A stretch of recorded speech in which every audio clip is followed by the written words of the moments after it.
What's up guys, Hamza here, and this is a review of my Samsung Galaxy S2. Now to be honest, I haven't got much time with this phone to use it because of the yellow tint on the left side of the screen problem. Most of you know about it if you're reading the forums regarding this phone, but it's been just one day that I've used this phone, so it's not going to be a complete review, but I just want to give you my opinion about this phone and everything that I've experienced about it in a single day. Okay, as usual, before we start, let's check out the specs of the device.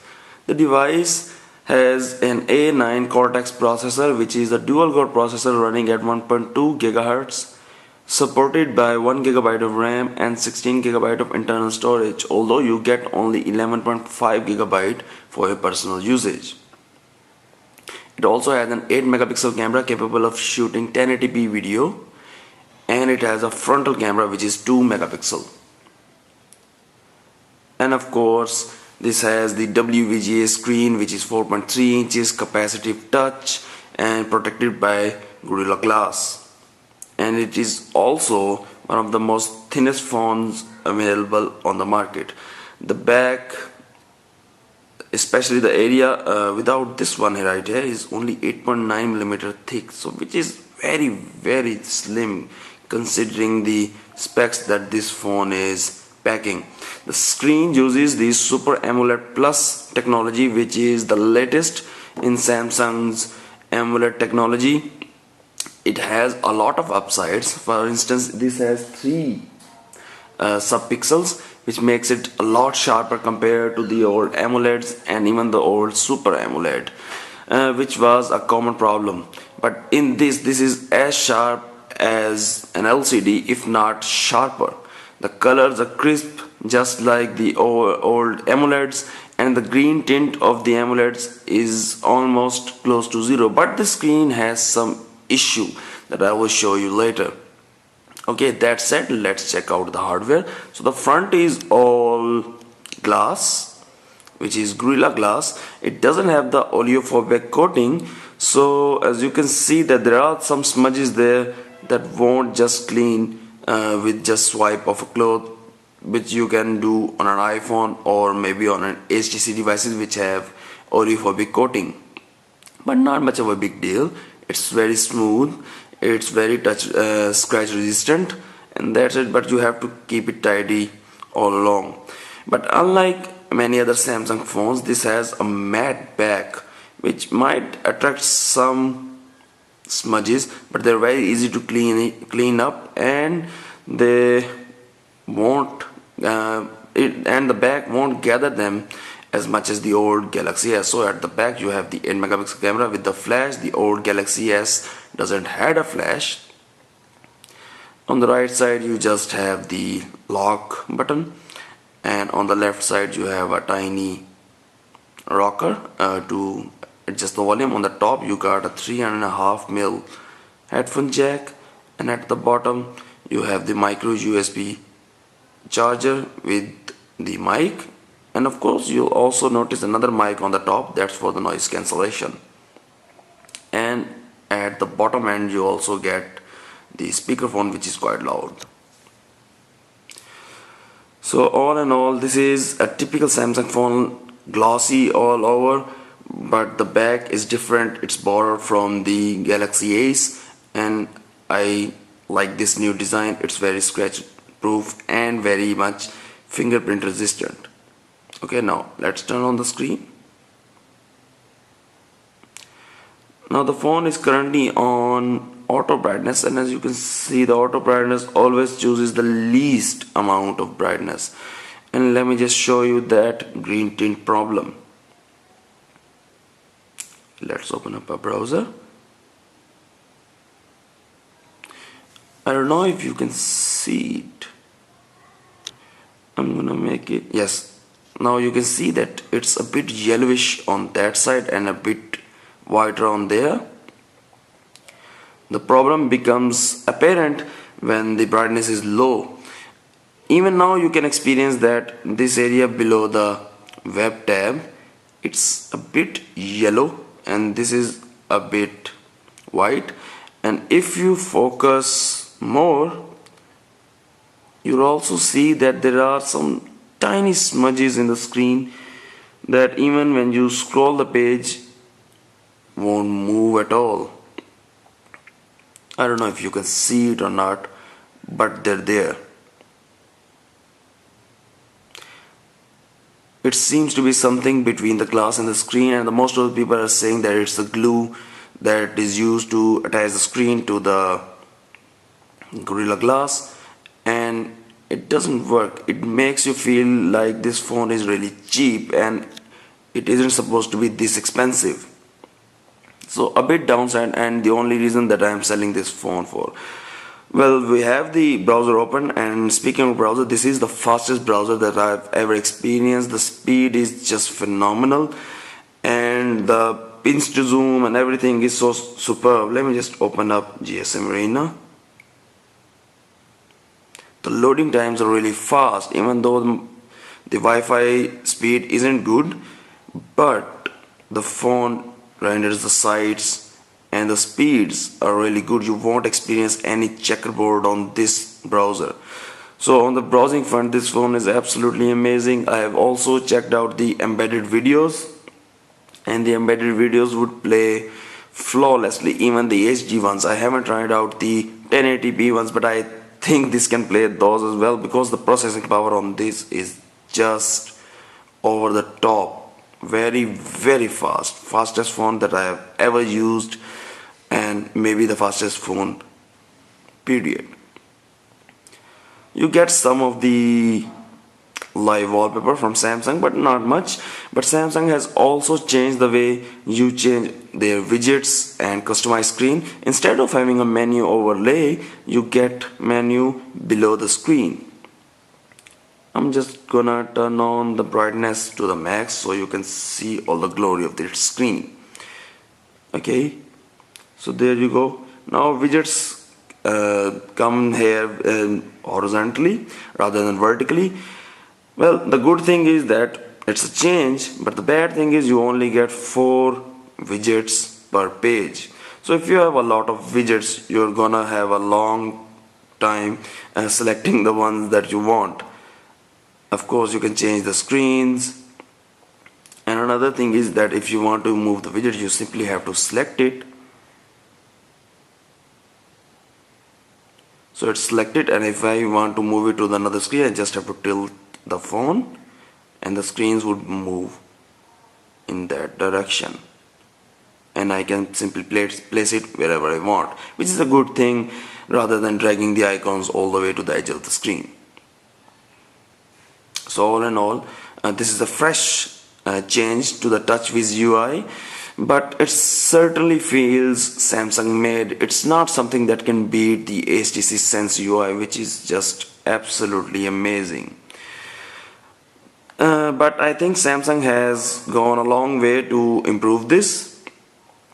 But still, I prefer the HTC Sense interface, which is a lot more refined and makes you feel that you've bought something truly expensive and refined. Samsung, however, gets the job done, but it is extremely fast. The menu has the same change as well. You can also tilt the page and move icons around, but the good thing is that you can make folders within the menu, and you can also make a new page, which is a really good thing. For instance, I want to move all my games to a single page so I don't have to look for them. I can simply drag all the games to this new page, and then I can drag this new page between other pages. So very good and very practical feature by Samsung, and I think all the Androids should adopt this feature. The notification bar hasn't changed much. You get quick shortcuts as usual you get with the other Samsungs. However, the power setting that you see here also has the screen timeout button. You can change the screen timeout to your liking. So little changes but nice ones. Of course, you get pinch to zoom, but it's a lot faster. But just like the old one, this doesn't have the refinement like the HTC where the screen would move with your fingers. You just have to, well, here you just have to do this and it will turn into tiles. You can also get more web pages, up to 8 ones of course. And another thing is the way you move between pages. In the old Samsung you just have to do that or pinch to zoom, but now this number bar at the bottom can also be used as a navigator, and it also has nice animations and transitions. So very sleek way of moving, but this is refined like the HTC and it will move with your fingers. So overall the TouchWiz UI is just excellent for Samsung, and it can be a rival for the HTC Sense if HTC wasn't giving you such beautiful widgets like this one. I've downloaded this. This isn't HTC, but it tries to be HTC, and HTC just makes you feel a bit more refined. But in terms of speed, nothing can beat this. This phone is just mega in terms of speed. Now let's check out the camera. The 8 megapixel camera is the best that I've seen on a mobile phone, only beaten by the 12 megapixel camera of Nokia N8 in terms of quality, but I think in the terms of features this is far better than the N8, and in well lit situations this can even rival that. But the N8 has a larger sensor, so thus it has better quality, and I've used that. It's a lot better. You can also shoot videos, and the videos are very superb in terms of quality, even better than the N8. But there is something that is odd. Now this screen is currently showing you the preview of 720p resolution. Now the 720p resolution is quite wide because this uses a wide angle lens, but now let's turn it up to 1080p, and I'm gonna show you that it has a field reduction problem. I can't say problem, it's just the technique that company used. So all the way to 1080p, and as you can see, certainly the field of view is shorter. Just for comparison, I have to show you something and make it compare. Okay, this is the tiny glass table. Okay, so it's just showing, I don't know, 1/4 area of the table. Now let's turn it back to 720p, and you can see the whole table.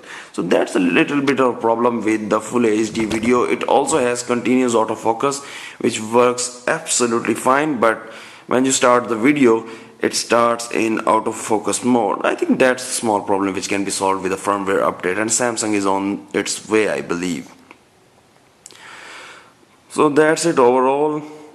I haven't been able to try its video capabilities, but I know Samsung are never bad at video playing capabilities. They are amazing at video playing. The screen is good, and the formats supported by this phone are just endless. So on that front, I think the phone is quite good. So what is my verdict about this phone? The final verdict, I haven't used it much, so I can't give you many downsides to this phone. But on the downside, this phone has the plastic body which doesn't suit the flagship phone. The screen is not oleophobic, so it attracts smudges, but I won't call that a problem because not everyone has greasy fingers like me. I have sweaty fingers. I don't know, that's just how God made me. So not a serious problem in any front apart from that tint problem which makes you feel that you have spent a lot more and you're getting a lot less. But Samsung will solve that, and I'm gonna return this phone so that I can maybe get a new one or get some cash back, or maybe buy some old HTC which is refined already, not the Sensation though, which has a lot of problems. So no serious problem with this phone. This phone is the best phone in terms of performance. It has the speed, it has the looks, it has the memory, everything. This phone is superb if it weren't for that screen. But if you ask me, I would still prefer the HTC for one thing, and that's the interface. Okay, this is fast when you're comparing it side by side with the HTC. This is a lot faster, but when you are using the HTC Sensation alone, it is quite fast. But when you're comparing to this is faster because this has a lighter operating system and has a 1 gigabyte RAM, whereas that has only 768 megabyte of RAM, and the Snapdragon dual core processor isn't as good as the A9 Cortex. But all in all, if you ask me, I would go for the HTC for that refined feel in the HTC Sense interface. But if you are a person who wants maximum productivity out of its Android phones, that this is the phone for you. The Speed King. I think this will also be faster than the 1.5 gigahertz new Sensation XZ that will come out really soon. This will even be faster than that. This is very refined in terms of speed and in terms of performance. So that's it. Very good performer, plastic body, and the screen has that issue where it tints yellow all the way to the left, especially in the white and the gray areas. And that has been my review of the Samsung Galaxy S2. Thank you so much for watching.